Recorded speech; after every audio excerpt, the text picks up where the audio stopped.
Lebih percaya dokter daripada doa dari Nabi Muhammad SAW, musyrik ataukah iman tipis? Pertanyaan. Assalamualaikum warahmatullahi wabarakatuh. Di zaman akhir seperti ini, semakin banyak orang Islam yang mengikuti tradisi kebiasaan orang-orang Yahudi dan Nasrani, tanpa memfilter apakah tradisi kebiasaan tersebut mampu menggerus akidah dan keimanan ataukah tidak. Seperti tradisi berobat ke dokter. Umat Islam lebih percaya dokter daripada doa-doa para kiai yang bersumber dari ajaran Nabi Muhammad SAW. Pertanyaan kami, lebih percaya dokter daripada doa-doa dari Nabi, apakah termasuk kategori musyrik ataukah hanya karena imannya semakin tipis saja? Terima kasih. Wassalamualaikum warahmatullahi wabarakatuh.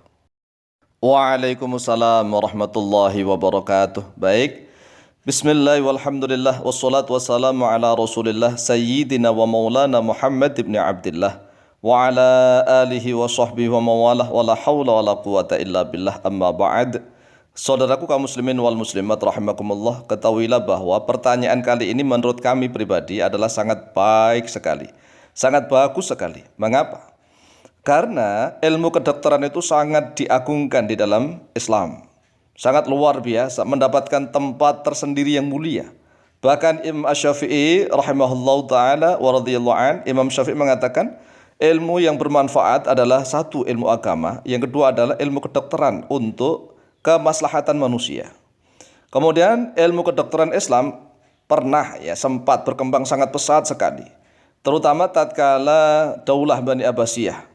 Daulah Bani Abbasiyah itu banyak dokter-dokter muncul dari kalangan Islam. Bahkan saking ahlinya mereka mampu mengobati orang-orang yang penyakit koma. Penyakit koma itu apa? Ya, penyakit yang di atasnya pingsan begitu ya.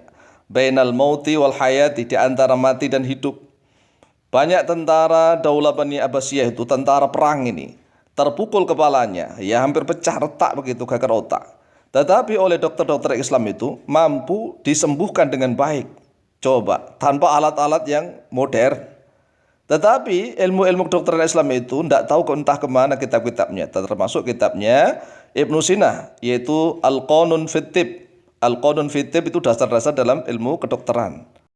Dan karena kondisi umat Islam setelah kehancurannya Daulah Bani Abbasiyah, kemudian disusul kehancurannya Turki Utsmani atau Ottoman, maka ilmu kedokteran itu seperti asing di dalam kalangan umat Islam. Sehingga jarang sekali umat Islam yang paham tentang ilmu kedokteran. Padahal kami sendiri sangat mencintai ilmu tibb, ilmu kedokteran.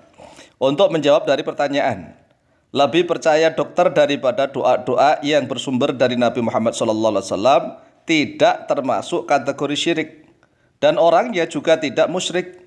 Namun jika imannya salah, seperti meyakini bahwa yang menyembuhkan penyakitnya adalah dokter atau obat, maka bisa masuk ke dalam kategori syirik dan orangnya disebut musyrik. Begitu pula walau seandainya berobat pada kiai atau ustadz yang menggunakan doa-doa dari Nabi Muhammad SAW lalu sembuh, kemudian meyakini bahwa yang menyembuhkan penyakitnya itu adalah doa-doa, bukan Allah SWT, maka termasuk kategori syirik dan orangnya disebut musyrik. Oleh sebab itu, tergantung pada keimanan dan keyakinan masing-masing. Terutama orang-orang Islam zaman sekarang yang menganggap bahwa berobat itu hanya kepada dokter saja. Sedangkan berobat pada kiai atau ustadz yang menggunakan kekuatan zikir dan doa itu dianggap belum berobat. Ini kan aneh. Atau bahkan dianggap tidak berobat. Karena pikiran umat Islam di zaman akhir, di akhir zaman itu terbolak-balik. Agama Islam menganjurkan kepada setiap orang yang sakit agar berobat. Kemudian anggapan mayoritas umat Islam di zaman akhir bahwa yang namanya berobat itu harus ke dokter saja. Jadi seolah-olah berobat kepada kiai atau ustadz yang menggunakan zikir-zikir dan doa itu dianggap tidak berobat. Kan lucu, aneh, sama-sama berobat ini. Inilah pintarnya propaganda para dokter. terutama para dokter dari barat. Mereka getol mendokter manusia akhir zaman.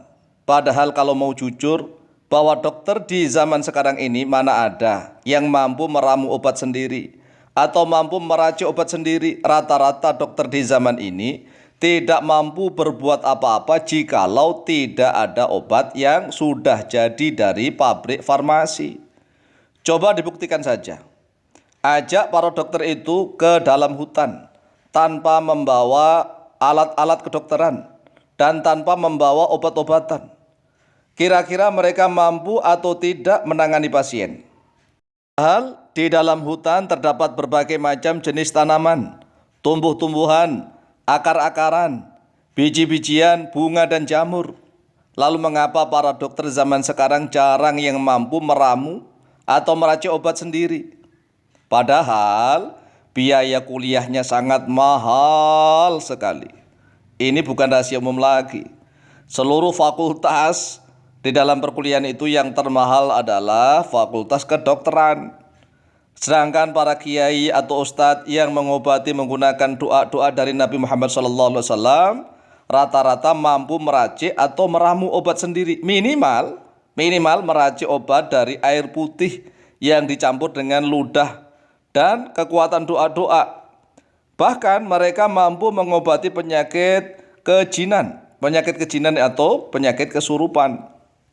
Lalu pertanyaannya, berapa banyak dokter yang mampu mengobati penyakit kesurupan? Mungkin ada, tapi tidak banyak.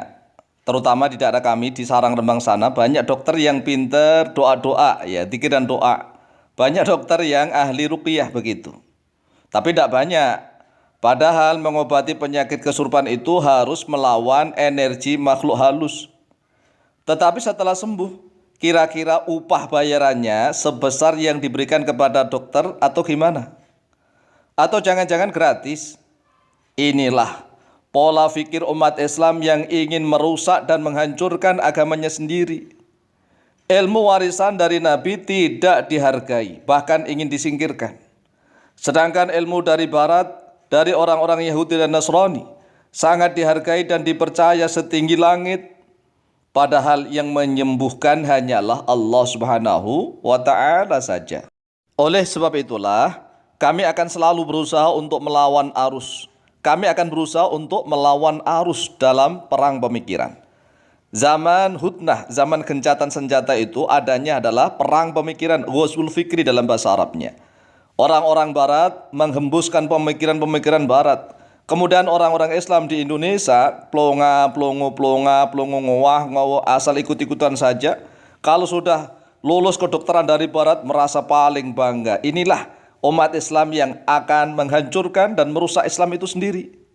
Kami Al-Fakir Tamu Alim sangat cinta dan bangga pada pengobatan yang diajarkan oleh Ibnu Sina, yaitu menggunakan metode obat-obatan alami disertai doa-doa Islami.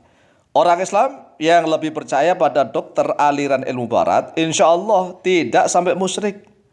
Akan tetapi sudah jelas dan nyata bahwa imannya sudah mulai tipis. Kurang percaya kepada Allah Azza wa Jalla. Bahwa air doa dari para kiai itu juga punya khasiat lebih dahsyat. Hanya tergantung pada iman yang akan menimbulkan sugesti. Jadi iman itu mampu menimbulkan sugesti. Karena sugesti itulah kekuatan untuk sembuh. Karena banyak orang yang gara-gara sugesti kemudian dia sembuh. Inilah jawaban kami. Wallahu ta'ala a'lamu bishawab.